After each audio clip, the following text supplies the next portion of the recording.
이 귀한 사명의 가사처럼 우리의 삶이 증거될 수 있는 귀한 우리 호산나 교회 여러분들 모두 되어지시기를 간절히 소망합니다. 오늘 저는 에스더를 부르신 이유라는 제목으로 다시 한번 말씀을 나누고자 합니다. 오늘 귀한 에스더의 말씀을 통하여서 이민사회를 살고 있는 우리에게 하나님께 주시는 놀라운 소망이 가득 넘치시기를 주님의 이름으로 축원드립니다. 하나님의 백성들이 약 70년간의 긴 포로 생활을 보냈습니다. 그리고 하나님께서는 그들을 기억하시어 다시 예루살렘으로 돌아올 수 있는 길을 허락해 주셨습니다. 하지만 제1차 예루살렘 귀환 이후에도 에스더가 살고 있었던 이 페르시아 땅에는 귀환을 하지 못한 하나님의 백성들이 참으로 많이 살고 있었습니다. 그들은 페르시아에 정착했고 함께 귀환하지 못했던 이유들이 다양하게 있었을 것입니다. 나이가 많이 들어서, 또는 아직 마무리해야 하는 일들이 참 많이 남아있어서, 아니면 하나님의 백성이지만 페르시아에서 태어나서 자랐기 때문에 돌아가는 것을 망설이고 있던 사람들도 있었을 것입니다. 그럴 만도 한 것이 내 모든 것을 포기하고 1500km나 되는 예루살렘으로 다시 역으로 이민을 한다는 것은 참으로 어려웠을 것입니다. 하지만 하나님께서는 이 페르시아에 남아있었던 하나님의 백성들을 외면하지 않으셨습니다. 오히려 하나님께서는 이 페르시아에 이민한 하나님의 백성들을 보호하기 원하셨고 그들을 구원하고자 하셨다라는 것입니다. 그래서 하나님은 구원의 도구로 에스더를 부르셨습니다. 수많은 도시에서 최고로 아름답고 지혜로운 여인들이 왕비를 선출하는 이 왕의 파티에 초대받았습니다. 하나님께서는 이 페르시아 왕의 눈을 에스더에게 향하게 하셨고 왕의 눈에 들어온 에스더가 왕비가 되었습니다. 그렇게 하나님은 기도하는 여인 에스더를 페르시아의 왕비로 세우시고 하나님의 구원의 이 작전을 펼쳐나가시기를 원하셨다는 것입니다. 사랑하는 여러분, 하나님은 우리를 에스더와 같이 이 귀한 몬트리올 땅에 부르셨습니다. 그 부르심은 나 혼자 잘 먹고 잘 살게 하려고 이 땅에 부르신 것이 아니라는 사실입니다. 바로 나에게 맡겨주신 이 하나님의 민족들을 몬트리올 땅에서 하나님께 올려드리는 데 있다는 사실을 우리가 믿어 의심치 않아야 할 것입니다. 그렇게 하나님은 바로 지금의 나를 통하여서 몬트리올을 구원하기 위한 작전을 펼쳐나가실 것입니다. 그렇다면 우리는 어떻게 하나님의 구원의 이 귀한 작전에 동참할 수 있을까요? 첫 번째, 내 목숨을 건 책임감을 통해 하나님의 작전에 동참할 수 있는 것입니다. 유다인들에게 큰 시련과 환난이 찾아왔습니다. 그것은 하만이 모든 유다인들을 합법적으로 죽이고 이 재산들을 탈취할 수 있는 악한 법을 통과시켰기 때문입니다. 3장 13절은 우리에게 이렇게 말씀하고 있습니다. 모든 젊은이, 늙은이, 어린이, 여인들을 막론하고 죽이고 도륙하고 진멸하고 또 그 재산을 탈취하라 하였고, 이 악법에 관한 소문이 하나님의 모든 백성에게 퍼져나갔습니다. 그들은 무서워서 벌벌 떨었을 것입니다. 하만의 악법이 통과된 이후 그들이 할 수 있는 것은 아무것도 없었기 때문이었습니다. 하지만 유일하게 이 어려운 일을 해결할 수도 있는 방법이 하나 있었으니 바로 왕비가 된 에스더였습니다. 그렇게 모르드게는 에스더에게 이렇게 이야기합니다. 에스더 4장 14절의 말씀입니다. 내가 왕후의 자리를 얻은 것이 이때를 위함이 아닌지 누가 알겠느냐 하니, 사촌이었던 이 모르드게가 에스더에게 말하기를 에스더가 이 왕비가 된 이유는 이스라엘 백성을 살릴 도구로서 하나님께서 쓰임받기 위해 부르셨다라는 것입니다. 사랑하는 여러분, 우리에게도 이 에스더에게 주어진 이민의 목적과 이유를 다시 한번 분명하게 찾을 수 있기를 간절히 소망합니다. 그렇게 우리가 이 몬트리올 땅에 온 이유가 세상의 이유가 돼서는 절대로 안 될 줄 믿습니다. 내가 이 남들보다 더 좋은 환경에 살고 싶어서, 내 자녀의 이 교육만을 위해서 내가 더 좋은 유익을 얻고 싶어서 그것만을 목적을 두고 살아가는 것이 아니라, 우리의 첫 번째 목적은 영혼 구원을 목표로 삼아야 한다라는 것입니다. 그리고 우리가 가진 이 세상의 목적과 목표는 썩어 없어질 헛된 것이라는 것을 우리가 잊지 말아야 합니다. 그렇게 지혜의 왕으로 알려진 솔로몬은 세상의 것을 구하는 것에 대하여 이렇게 이야기하였습니다. 전도서 1장 2절의 말씀입니다. 전도자가 이르되 헛되고 헛되며 헛되고 헛되니 모든 것이 헛되도다. 그렇다면 무엇이 헛되지 않을 수가 있겠습니까? 한 영혼을 사랑하며 그 영혼을 살리며 그 영혼을 주님께 드리는 것은 영원히 썩지 않을 하나님의 참된 진리가 된다라는 것이지요. 우리는 하나님께 구원받았습니다. 죽었던 우리가, 지옥에 갈 수밖에 없었던 우리가 하나님의 선물, 이 구원을 값없이 우리가 얻었습니다. 그 값없이 받은 구원, 그 구원의 선물을 우리가 함께 나누는 것이 우리가 몬트리올에서 누려야 할 최고의 가치가 될 것입니다. 사랑하는 여러분, 제가 이민 생활을 해보니 이민 생활 참으로 어려운 것 같습니다. 저는 첫 이민 생활을 알버타 캘거리에서 하였습니다. 제 아내는 오자마자 그 식당에서 서빙 일을 하고, 저는 아침과 저녁 청소 일을 하며 사역을 병행하였습니다. 참으로 바쁘고 어려운 시간들이었습니다. 제 아들이 없었을 당시 원룸도 아닌 스튜디오에서 살며 학생들을 불러서 함께 식사를 준비해야 하는데 저희에게 돈이 없었습니다.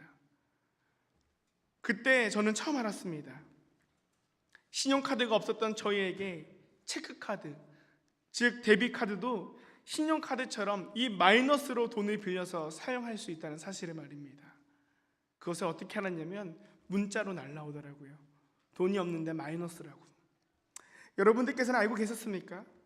돈이 하나도 없어도 정해진 한도 내에서까지는 이 데비카드도 신용카드처럼 마이너스로 사용할 수 있다는 것을 말입니다. 그렇게 학생들과 청년들과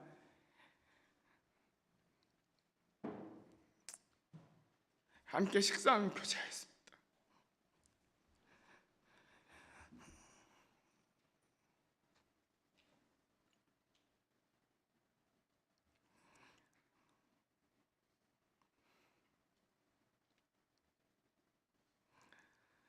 그리고 시간이 남으면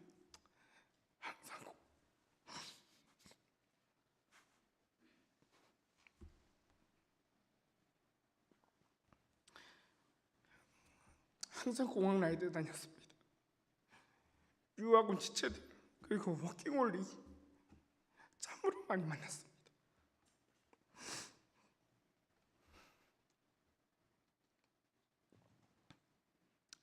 이 공항 라이드를 가야 되는데 돈이 없어서 5불, 10불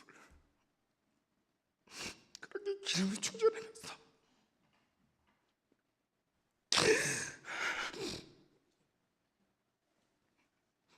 제가 그 영혼들 살리려고 라이드 다녔습니다. 제가 이러한 사역을 통해서 제가 정말 크게 누린 은혜는 이 공항 라이더를 통해서 만난 한 형제를 제가 참 좋은 은혜, 정말 믿음 좋은 자매를 소개시켜줘서 그 형제와 자매가 결혼했다는 것입니다. 전도도 하고 이 믿음의 가정도 세우게 하는 하나님의 놀라운 은혜가 저희 가정 가운데 있었습니다. 사랑하는 여러분, 저희 가정이 그렇게 열심히 힘든 상황 가운데에서 할 수 있었던 그 이유는 무엇이었겠습니까? 그것은 하나였습니다. 하나님께서 우리 가정을 캐나다라는 그 나라에 부르신 귀한 이유는 한 영혼을 살리라고 부르셨기 때문에 저는 기꺼이 마다하지 않았습니다. 사랑하는 여러분, 이민생활 참으로 어렵고 힘듭니다.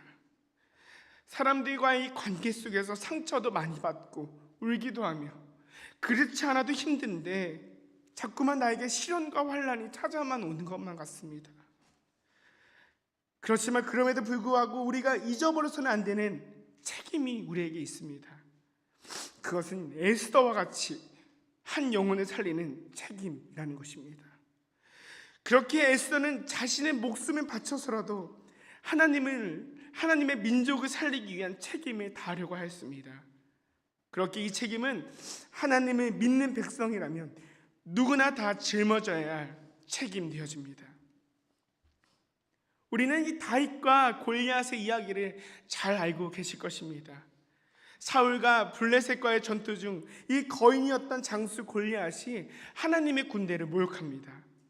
그 더러운 조롱 가운데서도 그 골리앗 앞에 나갈 수 있는 자가 아무도 없었습니다. 하지만 다윗은 그 조롱자 앞에 나서기를 두려워하지 않았습니다. 그는 자신의 목숨을 걸고 골리앗 앞에 나아갔다라는 것입니다.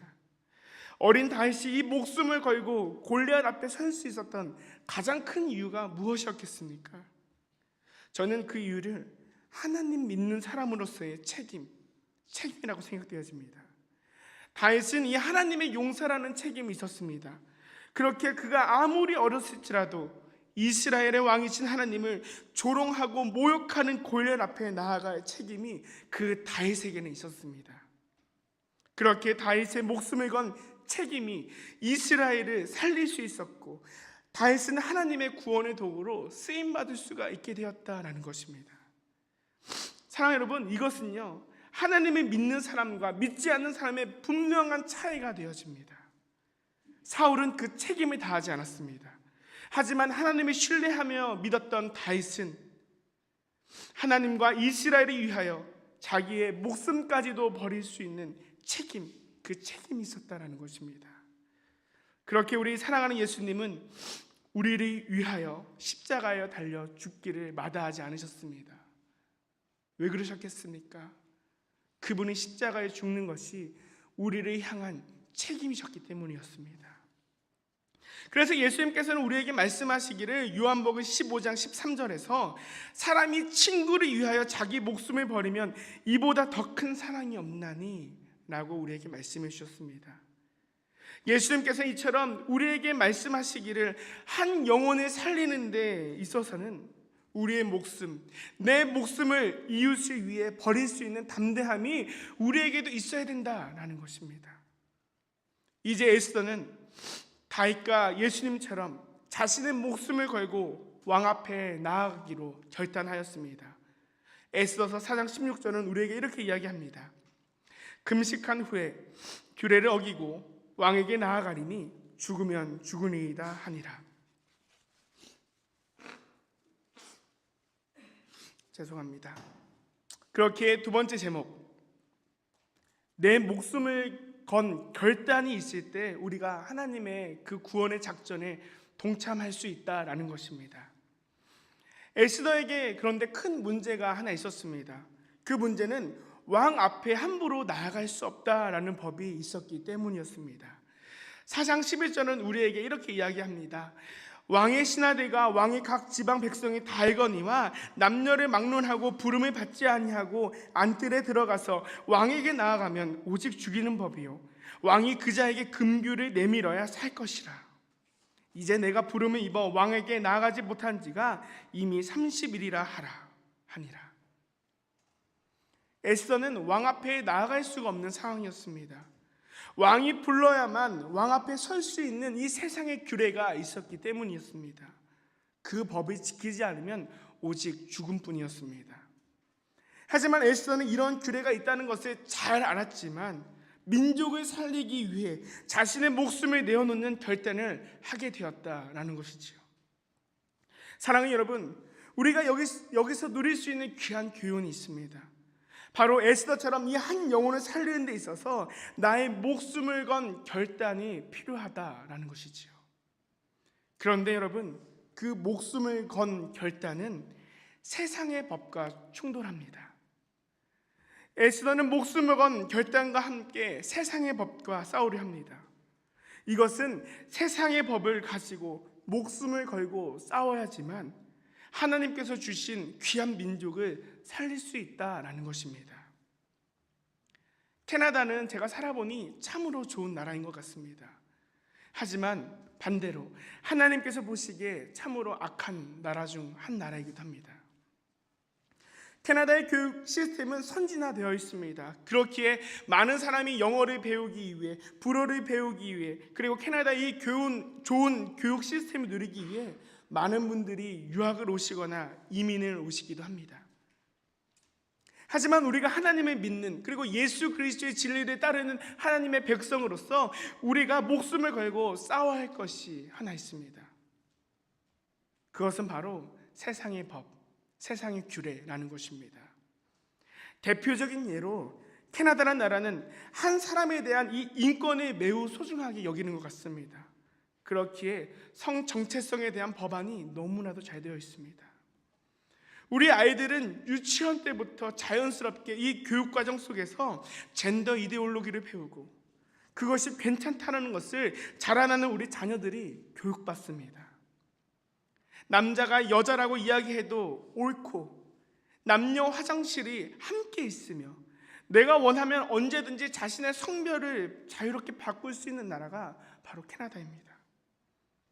제가 이것에 대해 분명하게 말씀드릴 수 있는 것은 하나님의 규례, 하나님의 법과 충돌한다라는 것입니다. 그렇게 우리는 하나님을 믿는 백성으로서 우리의 자녀들을, 하나님의 그 민족들을 말씀으로 제대로 가르칠 필요가 있습니다. 에스더처럼 이 세상의 규례와 맞서 싸우는 이 목숨을 건 신앙이, 그리고 그 결단이 우리에게도 필요하다라는 것이지요. 우리의 직장 생활에서도, 그리고 여러 세상에 속한 공동체에서도 마찬가지입니다. 기독교인으로서 부딪히는 이 세상의 법과 규례가 얼마나 많이 있겠습니까? 하지만 그럼에도 우리는 에스더처럼 세상의 법과 싸워야 할 줄로 믿습니다. 한 영혼을 살리는 데 있어 영혼이 병들고 이 시들어가게 만드는 그런 악한 세상의 법과 규례가 있다면 우리도 이 에스더와 같이 죽으면 죽으리라 그런 결단을 가지고 함께 맞서 싸워야 한다라는 것입니다. 오늘 이 시간 몬트리올에 살고 있는 우리에게 하나님께서는 하나님의 규례를 지키고 예수님의 법도를 전하라고 분명하게 우리에게 말씀하고 계십니다. 이제 우리는 에스더와 같이 목숨을 건 결단이 우리에게 있어야 할 것입니다. 세상의 법과 싸우면 죽을 수도 있다는 그 두려움과 공포가 우리 마음 가운데 몰려올 수도 있습니다. 하지만 우리가 나서지 않으면 패배하여 수많은 영혼들이 죽을 수 있다는 사실을 우리가 기억해야만 합니다. 그렇게 이것은 분명하게 영적 전쟁 되어집니다. 눈에 보이지 않는 세상의 법이 우리의 마음을 갈라놓고 하나님의 말씀을 묵상하지 못하게 만드는 영적 전쟁이라는 것입니다. 에스더가 이 두려움에 빠져 왕 앞에 나아가지 않았더라면 분명 하나님의 일하심을 보지 못했을 것입니다. 하지만 에스더는 이 모든 것을 하나님께 맡겨드렸습니다. 금식하며 기도함으로 그 목숨을 하나님께 드리기를 원했다라는 것이지요. 이처럼 하나님께서 우리를 이 몬트리올이라는 귀한 땅에 부르신 이유는 하나님의 법과 충돌하는 세상의 법과 맞서 싸울 수 있는 결단의 그리스도인들을 만들어내시기 위해 우리를 이 땅 가운데 불러주셨습니다. 이제 우리는 몬트리올을 위해, 대한민국을 위해, 전 세계를 위해 목숨을 건 영적 전쟁을 준비해야 할 것입니다. 그래야 다음 세대가 살아날 수 있습니다. 그래야 사랑하는 우리 민족이 살아날 수 있습니다. 그래야 다음 세대가 하나님의 말씀을, 우리 민족이 하나님의 말씀을 제대로 묵상하며 배울 수 있다라는 것이지요. 사랑하는 여러분, 이처럼 우리가 복음 가운데, 하나님의 말씀 가운데 진리로 싸우지 않으면 세상의 규례가 이 교회 안으로 흘러 들어올 수밖에 없습니다. 그러면 우리는 더 이상 교회에서 하나님의 참된 진리의 말씀을 선포할 수가 없게 됩니다. 그렇게 우리는 에스더와 같이 하나님께서 우리에게 맡겨주신 이 민족을 살리기 위해 우리의 목숨을 건 결단이 우리 모두에게 필요하다라는 것입니다. 그렇게 마지막 세 번째 제목, 내가 목숨을 건 결단, 내 목숨을 걸 때 하나님께서 작전을 주도하십니다. 사랑의 하나님은 우리가 이 목숨을 건 결단을 할 때 우리의 작전, 하나님의 작전을 주도하시는 분이십니다. 다윗이 골리앗 앞에 서는 결단을 하였을 때 하나님께서 그의 싸움을 주도하셨습니다. 다니엘과 세 친구들이 우상에게 절하지 않는다는 그 결단을 하였을 때 하나님께서 그들의 삶을 주도하셨습니다. 또한 예수님의 십자가의 사건과 부활을 믿는 결단이 우리에게 있을 때 주님께서 보내신 성령님께서 우리의 모든 삶을 주도하신다는 것입니다. 성경에서 나오는 모든 신앙의 선배들이 걸어갔던 그 길은 결단의 길이요, 하나님께서 주도하시는 길이었음을 우리는 볼 수 있습니다. 에스더는 이처럼 목숨을 건 결단으로 왕 앞에 나아갔을 때 하나님께서는 왕의 마음을 움직여 놓으셨습니다. 에스더서 5장 2절은 이렇게 이야기합니다. 왕후 에스더가 뜰에 선 것을 본즉 매우 사랑스러움으로 손에 잡았던 금규를 그에게 내미니 에스더가 가까이 가서 금규 끝을 만지지라. 에스더는 왕의 규례를 어기고 왕 앞에 섰습니다. 하지만 왕은 에스더를 사랑스러운 모습으로 바라보고 왕의 막대기를 에스더에게 내밀어 에스더를 환영하는 것을 우리는 볼 수 있습니다. 사랑하는 여러분, 이처럼 우리가 한 민족을 사랑하여 그 영혼을 살리기 위해 목숨을 건 결단이 우리에게 있을 때 하나님께서 역사하시는 것입니다. 수많은 사람들을 급한 마음에 왕이 부르심 없이 왕을 찾아가 수많은 사람들이 죽음을 맞이했을 것입니다. 하지만 하나님께서는 한 민족을 살리고 영혼을 살리는 결단 앞에서 왕의 마음도 움직여 주셨습니다. 그렇기에 우리는 무서워할 필요가 없습니다. 두려워할 필요가 없는 것입니다. 이것은 우리의 몬트리올 삶도 마찬가지다라는 것입니다. 이민자의 삶으로서 살아내는 우리가 무엇을 두려워하겠습니까? 세상의 법을 두려워하겠습니까? 세상의 것과 사람들을 두려워하겠습니까? 우리는 그럴 수 없다라는 것입니다. 오직 하나님 한 분만을 두려워하며 한 영혼을 살리기 위한 목숨을 건 결단이 우리에게 있을 때 하나님께서는 우리의 모든 삶을 주도하시며 우리를 선한 길로 인도해 주시기 때문입니다. 말씀을 정리하겠습니다. 우리를 이 몬트리올에 부르신 이유는 내 목숨을 다하여 우리에게 맡겨주신 그 하나님의 백성을 사랑하라고 우리에게 보내셨습니다. 그렇게 우리는 그 영혼들을 살리기 위해 나의 목숨을 건 결단이 우리에게도 필요합니다. 그 결단이 있을 때 하나님께서는 나를 통해 역사하시고 나를 통해 일하신다라는 것입니다. 사랑하는 여러분, 하나님께서는 오직 복음이 위해 우리를 몬트리올 땅으로 불러주셨습니다. 나를 통해 살리실 몬트리올이 기대하며 하나님의 역사하심을 구하실 수 있는 저와 여러분들 모두 되어지시기를 주님의 이름으로 축원드립니다. 기도하겠습니다.